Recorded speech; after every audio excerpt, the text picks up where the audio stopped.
hablar de un tema que es bastante conocido y de un texto bastante conocido, y quiero tomarme el atrevimiento de usar dos textos en esta mañana para hablar sobre este tema.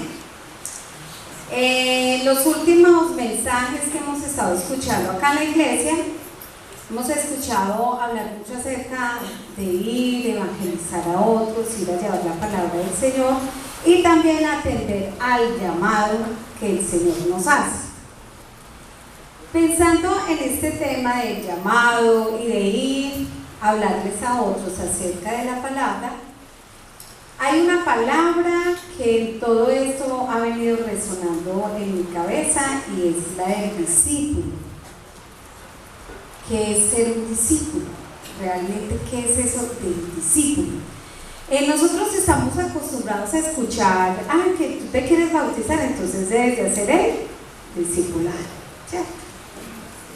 Yo creo que la mayoría de acá hemos hecho discipulados, los que no pueden hacerlo, y siempre hemos relacionado el discipulado con una clase que recibimos para llegar al bautismo. Pero reflexionando sobre esa palabra, he visto en la palabra del Señor que va mucho más allá de una clase o de recibir unas instrucciones dentro de una clase por un tiempo limitado. Quiero invitarles a que vayamos a la palabra en el texto de Mateo 28, 19 y 20, que es bastante conocido. Vamos a tener ese texto y luego vamos a ir a Hechos capítulo 2. Dice Mateo 19: por tanto, id y haced discípulos a todas las naciones, bautizándolos en el nombre del Padre y del Hijo y del Espíritu Santo, enseñándoles que guarden todas las cosas que os he mandado. Y he aquí, yo estoy con vosotros todos los días hasta el fin del mundo. Esas fueron las últimas palabras que el Señor Jesús dijo a quienes, a sus discípulos, aquellos que lo estaban siguiendo. En Hechos capítulo 2 encontramos a uno de esos hombres que estaba allí escuchando ese mandato de Jesús, y quiero que veamos cómo este discípulo puso en práctica lo que el Señor había mandado. Pedro se paró y habló. Y en ese primer discurso de Pedro fueron muchos los que se convirtieron. Y quiero leer algunos versículos del capítulo 2, versos 37, dice: al oír esto se compungieron de corazón y dijeron a Pedro y a los otros apóstoles: varones hermanos, ¿qué haremos? Pedro les dijo: arrepentidos y bautícese cada uno de vosotros en el nombre de Jesucristo para perdón de pecados, y recibiréis el don del Espíritu Santo. Porque para vosotros es la promesa, y para vuestros hijos, y para todos los que están lejos, para cuantos al Señor Jesús llamaron. Y con otras muchas palabras testificaban y les exhortaba diciendo: sed salvos de esta perversa generación. Así que los que recibieron su palabra fueron bautizados, y se añadieron aquel día como 3,000 personas, y perseveraban en la doctrina de los apóstoles, en la comunión unos con otros, en el partimiento del pan y en las oraciones. Vamos a pedirle al Señor que Él nos hable a cada uno de acuerdo a como Él quiere que nosotros entendamos el mensaje de hoy y qué es lo que el Señor tiene para decirnos.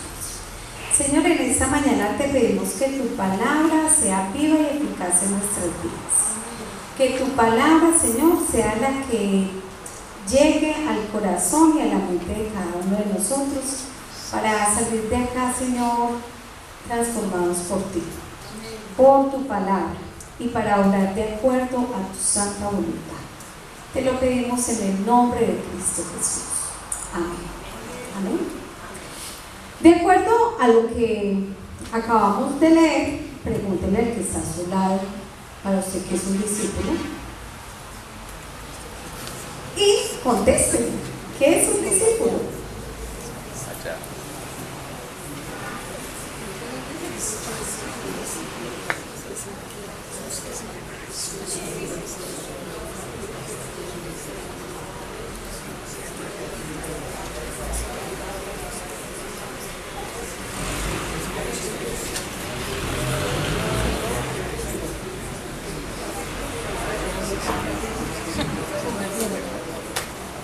Yo no sé usted cuántas veces se ha preguntado qué es un discípulo, o si alguna vez usted se ha hecho esa pregunta, ¿qué es eso de ser un discípulo? ¿A qué se referirá la palabra cuando habla de eso? Antiguamente, y lo que más hemos escuchado es que la palabra discípulo se refiere a alguien que adopta el pensamiento de un maestro, a alguien que sigue a un maestro. Los judíos se consideraban discípulos de Moisés, según dice la palabra del Señor. Otros, de acuerdo a la palabra, decían que eran discípulos de Juan el Bautista, sus discípulos que iban y lo escuchaban y después iban y también le servían y lo acompañaban allí en la cárcel. Jesús también era reconocido como un maestro, un rabino, y tenía discípulos, esos que lo acompañaban eran los discípulos. El vocablo parece que se pudo aplicar a todos aquellos que aceptaban el mensaje de Jesús. Esos que aceptaban el mensaje que Jesús estaba dando, a ellos los llamaban discípulos. Qué interesante me pareció cuando leí eso de que adoptaban el pensamiento de su maestro. Adoptar el pensamiento de su maestro. Ellos no solo aceptaban el mensaje, sino que también lo acompañaban en esos viajes que Jesús hacía. Cuando nosotros leemos en los evangelios nos damos cuenta que Jesús iba de un lugar a otro y lo iban acompañando hombres y mujeres que iban con él, escuchando el mensaje. Caminaban y Jesús pasaba también y los llamaba. Y en ese llamamiento habían unas características muy especiales. Esa invitación que hacía Jesús suponía para el discípulo o para aquellos que eran maestros, suponían que al tener el discípulo estaba firmando un contrato de lealtad con su maestro. Estaba firmando también un contrato de fidelidad, poner en primer lugar a su maestro, en este caso Jesús, y las enseñanzas de este. También de despojarse, de ir y seguir al maestro sin calcular el costo que éste podía tener. Cuando nosotros leemos en la palabra, cuando Jesús llamaba a los discípulos, los iba llamando, les decía a unos que estaban pescando, síganme, y ellos dejaban su barquito, ¿cierto? Dejaban sus pescas y se iban con Jesús, o dejaban sus trabajos y se iban con Jesús. Ellos tenían una fe y una confianza en su maestro. Y esa fe y esa confianza nuestra hoy en día en nuestro maestro también nos debe ayudar a pensar en el futuro que tendremos con él. En el Nuevo Testamento encontramos una variedad de palabras para hablar acerca de un discípulo. No siempre aparece la palabra discípulo, puede aparecer la palabra creyente, cristiano, santo o hermanos. ¿Es usted un creyente? ¿Sí? ¿Es usted un cristiano? ¿Es un santo? ¿Somos nosotros hermanos? Bueno, esperamos que todos los que estamos acá nos consideremos así. Amén. Así. El texto que acabamos de leer en Mateo 28, 19 al 20 nos muestra un mandato, el mandato de Jesús, que es bien conocido por casi todos nosotros, que el Señor les dice: por tanto, id y hacer discípulos. Hacer discípulos. Y en ese ir a hacer discípulos les da una norma para hacer, y es enseñándoles todo lo que yo les he enseñado. Cuando vemos Hechos capítulo 2, que fue el otro texto, vemos a un Pedro que va y obedece lo que el Señor le estaba diciendo. Entonces, la primera característica de un discípulo, como podemos ver en Pedro, fue la obediencia. Y nosotros tenemos un pensamiento acerca de Pedro, que Pedro era muy arrebatado, que decía lo primero que se le venía al pensamiento, que fue terrible porque negó a su maestro. Pero este Pedro, cuando vemos nosotros en Hechos, fue el primero que obedeció a ese mandato último que el Señor les había dado. Por tanto, ir y hacer discípulos. Hechos 2 nos muestra la primera característica, y es la obediencia. Pedro obedeció a ese mandato. Dice el texto que cuando la gente lo escuchó, le dijo: ¿y ahorita qué vamos a hacer? ¿Qué les dijo? Arrepiéntanse y bautícese. Ese era el mandato que el Señor había hecho, y Pedro lo estaba cumpliendo. Pues un verdadero discípulo obedece ¿a quién? A su maestro. Obedece a su maestro. Y el maestro de Pedro fue Jesús mismo. Si no obedece, entonces viene a ser un mentiroso. En primera de Juan 2:4 dice: el que dice yo le conozco y no guarda sus mandatos, el tal es un mentiroso y la verdad no está en él. Entonces Pedro sabía que debía de cumplir. Estamos nosotros cumpliendo con esos mandatos que el Señor nos ha dado. ¿Somos obedientes nosotros a la palabra del Señor? ¿O somos más bien acomodados de acuerdo a lo que nos convenga de la palabra del Señor? Pedro fue obediente. Y gracias a esa obediencia, según dice el texto, ese día se convirtieron como 3,000, porque él se levantó a obedecer, predicar la palabra del Señor y bautizar. Y en esa predicación viene la segunda característica, y es aprendizaje. Entonces la primera, obediencia, y la segunda, aprendizaje. Dice el texto en Mateo que el Señor les dijo que hagan discípulos y les enseñen todas las cosas que yo les he enseñado. Cuando nosotros leemos lo que Pedro estaba diciéndole a la gente, estaba hablando acerca de Cristo. Él no estaba contando su historia de vida. Él no estaba diciéndoles todo lo malo que él hizo, o cómo fue que él era un pescador. Estaba hablando de Cristo. Estaba hablando de esas enseñanzas. Y dice la palabra aquí en Hechos 2 que ellos perseveraban en la doctrina de los apóstoles. Y esa doctrina no era sino las enseñanzas de Jesús.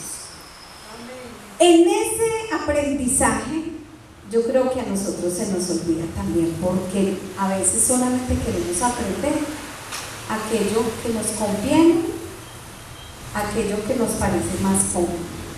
Pero en las enseñanzas de Jesús encontramos cosas hermosas para aprender.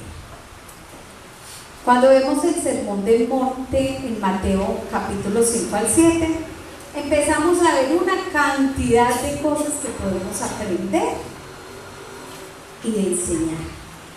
Muchos de nosotros somos discípulos, pero también somos discipuladores. Y en ese discipular a otros debemos de enseñar lo que Jesús nos enseñó. ¿Qué nos enseñó en Mateo 5 al 7? Dice: empezando solamente en el capítulo 5, bienaventurados, no para recibir riquezas, no para acomodarnos mejor nosotros económicamente, no para ser famosos, sino que dice bienaventurados los pobres de espíritu. Qué interesante que empieza bienaventurados los pobres de espíritu. Bienaventurados los que lloran, bienaventurados los mansos, bienaventurados los que tienen hambre y sed de justicia, bienaventurados los misericordiosos, bienaventurados los limpios de corazón, bienaventurados los pacificadores, bienaventurados los que padecen persecución por causa de Cristo. ¿Acaso nos identificamos con estas bienaventuranzas? O a veces no decimos más bien que somos bienaventurados porque hemos recibido oro, plata, riquezas y comodidades. ¿Cuántas veces le decimos a la gente que somos bienaventurados porque necesitamos al Señor? O porque nuestro carácter no es beligerante, sino más bien pacificado. Pero también el Señor enseñó a ser sal y luz, enseñó a perdonar. ¿Y cuánto cuesta perdonar? Enseñó a amar a los enemigos. Difícil amar a los enemigos. Enseñó a orar. También enseñó a hacer tesoros en el cielo. No dijo que aquí en la tierra, sino allá en el cielo. Nos enseñó a no juzgar al otro. Nos enseñó a confiar en Él. Y nos enseñó a dar fruto que permanece. ¿Cuántas veces nosotros enseñamos a otros esto? ¿O cuántas veces más bien nosotros le decimos al otro, vaya a la iglesia que el Señor le va a dar? Pero no le decimos que le va a dar todas estas cosas: paz, perdón, tranquilidad, fe y una forma diferente de vivir.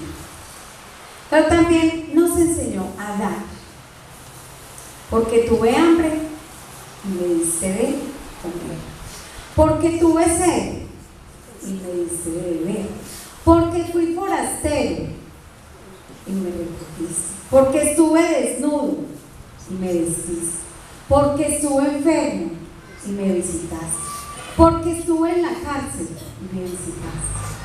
¿Cuántas veces nosotros enseñamos esto? ¿Cuántas veces nosotros como discípulos que nos llamamos ser, como cristianos, creyentes, hermanos o santos, hacemos esto? Estas son las cosas que enseñó Jesús. Esto fue lo que Jesús dijo a los discípulos primeros que le enseñaran a otros. Y en esos otros estamos todos nosotros. Nos consideramos cristianos, no porque venimos un domingo a la iglesia. Deberíamos considerarnos cristianos porque nos comportamos como discípulos de Cristo al vivir estas cosas, al vivir estas enseñanzas de Jesús, no las enseñanzas que el mundo quiere que nosotros tengamos, o de pronto no las enseñanzas amañadas que lastimosa y dolorosamente a veces muchos predicadores tienen. Son las enseñanzas de Jesús las que nos hacen discípulos verdaderos de Él. Y una tercera característica que podemos ver en estos textos acerca del discípulo y del hacer discípulos es la renuncia. Dice acá en Hechos capítulo 2, versículo 44: todos los que habían creído estaban juntos y tenían en común todas las cosas, y vendían sus propiedades y sus bienes y lo repartían a todos según la necesidad de cada uno. Y perseverando unánimes cada día en el templo, partiendo el pan en las casas, comían juntos con alegría y sencillez de corazón. Cuando estaba estudiando sobre este tema, uno de los comentarios que leí decía que para los discípulos del primer siglo fue más sencillo entender eso de que vendían todas las cosas y las repartían. Para ellos fue mucho más sencillo. ¿Por qué? Porque ellos habían acabado de recibir toda esta instrucción donde les decían que valía la pena renunciar a todo lo material, porque el Señor Jesús enseñó a hacer tesoros en el cielo, porque los de acá se pierden, se dañan, se esfuman, pierden su valor. Que era más sencillo para ellos porque ellos entendían toda esa gente que estaba en necesidad, que estaban siendo perseguidos y tenían que dejar sus lugares. Pero yo creo que para nosotros debería ser igual de sencillo. Yo no estoy diciendo, hermanos, salgan de acá y vendan todo lo que tienen y lo traen y lo repartimos. No se trata de eso. Se trata de poder tener una actitud de bondad con el más necesitado. Entre nosotros, ¿cuánta gente necesita? Tenemos el derecho, y según dice la palabra, que cada cual que trabaja al signo de su salario, y que también hay que trabajar para comer, para vestir, para lo necesario. Más bien es la actitud de cómo queremos tener nosotros un estilo de vida. Un estilo de vida donde acumulamos riquezas aquí en la tierra, donde se puede dañar, o más bien tesoros allá en el cielo. Pero también un estilo de vida sencilla que el Señor Jesús había acabado también de decirle a los apóstoles, donde les dijo que no se afanen por nada, que Él les provee todo. No te afanes por el día de mañana, que comerán, que beberán, porque Él es el proveedor de todo. Un verdadero discípulo tiene esa tranquilidad de tener una vida sencilla, porque sabe que el Señor es el proveedor, porque sabe que el Señor es el que nos sustenta. No es vamos a renunciar ahorita todos del trabajo y nos vamos a sentar a esperar que caigan las cosas, porque tampoco es de eso. Es mi actitud frente a la vida. ¿Qué es lo que el Señor me está pidiendo?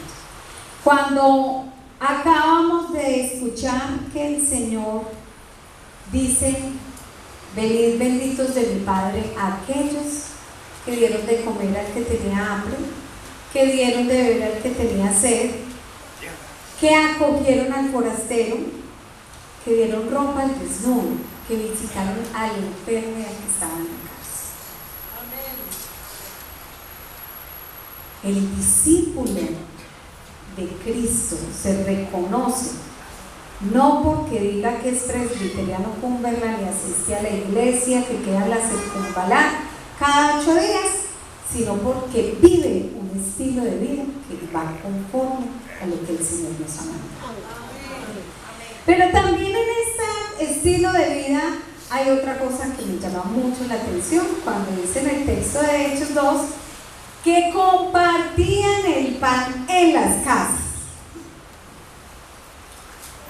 Compartían. No solo el domingo que hay Santa Cena, que compartimos aquí el pan entre todos, muy queridos, muy santos, muy cristianos, muy creyentes, muy hermanos, sino afuera.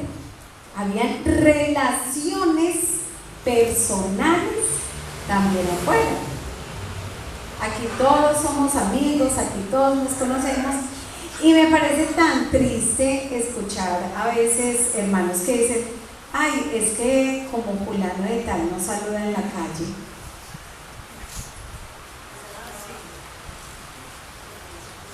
Ay, qué belleza. ¿Dónde está eso de ser discípulos y de pertenecer a la misma familia? Sin testimonios, por favor. También el poder compartir como hermanos en la fe, que tenemos relaciones de hermandad afuera, después de salir de acá. Me parece muy bonito ver todos los domingos hay un grupo de hermanos de acá que van y almuerzan aquí al frente, en el restaurante del frente, y uno cuando vamos allá de pronto a almorzar, llegamos y encontramos que parece que fuera el restaurante de la iglesia. Es muy bonito, porque a veces no son los familiares, sino que son amigos de acá de la iglesia, que se invitan o dicen simplemente compartamos hoy el almuerzo y nos vamos a almorzar juntos. No quiere decir que entonces todos los días vamos a tener gente en nuestras casas, pero sí que haya relaciones de hermandad entre nosotros. Yo les decía hace rato que me parecía muy triste escuchar a mucha gente en la iglesia decir que sus mejores amigos no están en la iglesia, sino que están afuera. Y no quiere decir que no tengamos amigos afuera, porque los de afuera necesitan nuestra amistad para que nosotros les hablemos de este Cristo, para que los traigamos a sus pies. Pero ¿cómo puede ser que yo prefiera ir a pedir consejo a alguien que no conoce al Señor, a tener a alguien dentro de la iglesia para pedir consejo? Alguien con quien compartir nuestras alegrías y dolores. El texto es muy claro diciendo que esos primeros discípulos compartían en unidad. ¿Y saben a qué los llevaba eso? Según el texto, a permanecer en la doctrina y el llamado del Señor. Amén. Cuando nuestros mejores amigos están afuera, ¿qué pasa? Los vamos siguiendo a ellos. Si nosotros tenemos relaciones de hermandad entre nosotros, nos vamos a cuidar más y vamos a ayudarnos a crecer en la doctrina. ¿Eres un discípulo de Cristo realmente? El llamado del Señor hoy es a obedecer, a aprender y a renunciar, para que el mundo afuera realmente vea discípulos, no grupos de personas que se reúnen cada 8 días en un local, que vean que somos discípulos de Cristo, que podamos poner en práctica su palabra, tener la facilidad de hablarles a otros, porque nuestro testimonio habla por nosotros. Que esta iglesia sea reconocida por eso, no simplemente porque tenemos una clase que debemos tomar que se llama discipulado, sino porque somos discípulos y discipuladores de Cristo. Y palabra que nos invita a crecer, no solo para nosotros estar más cerca de ti, sino para invitar a otros a que recen. Señor, que nosotros como iglesia entendamos que ser discípulo va más allá de venir un domingo a la iglesia, que es obedecer tu palabra, al ir y hacer discípulos a otros, que es aprender tu palabra, Señor, y tus enseñanzas, y aprenderlas no como una materia más, sino aprender para ponerlas por obra. Y que nos permita, Señor, tener la tranquilidad de renunciar a las cosas que no valen la pena, a esos tesoros que hoy están y mañana no. Que tengamos, Señor, la tranquilidad de vivir en hermandad, de relacionarnos unos con otros, para ayudarnos a permanecer. que nosotros podamos mostrar vidas sencillas donde seas tú quien se refleje. En el nombre de Jesús te lo pedimos. Amén. Amén. Que el Señor les bendiga.